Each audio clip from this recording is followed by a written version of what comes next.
Let me just start off this video by saying what an amazing game Sekiro is. If you haven't finished it and are watching a DLC speculation video, what are you doing? Just go finish the game.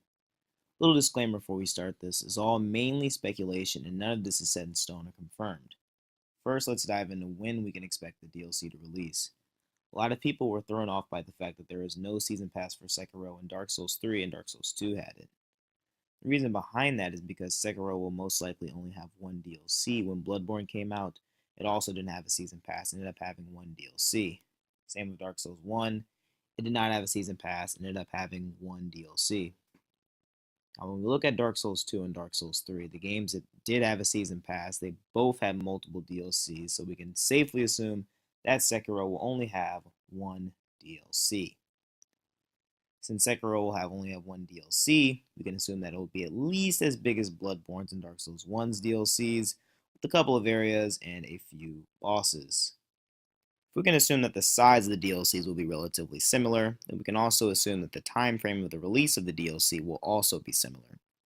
Bloodborne was released in March of 2015, while the DLC was released 8 months later in November of 2015. Now we can do the math. Sekiro was released in March of 2019, and the DLC will probably be released around November of 2019. Now that we know when, the main reason you probably clicked on this video was to know what we're going to be doing in the DLC. Most From Software DLCs have us going back in time like Bloodborne, and I believe we're going to be doing the same in Sekiro as we seek Lady Tomoe and her lord Takaru.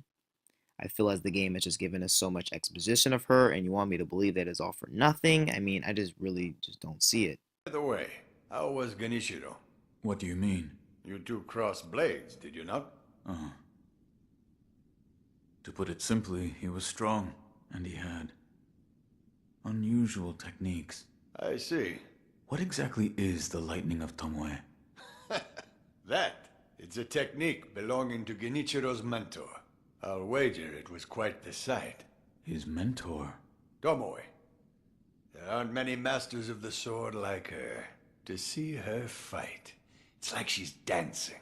When you look into her eyes, you feel as if you're being drawn into the depths of the ocean.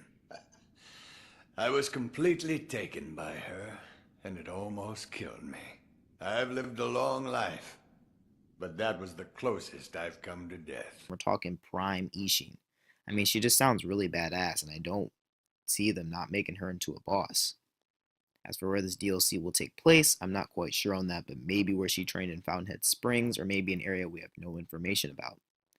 However, every From Software game has a DLC, so if you're worried about there not being one, don't be. If you have any theories yourself or any thoughts on my theories, be sure to leave them in the comments below. Also, a like rating is really appreciated and can support me greatly. Other than that, thanks for watching.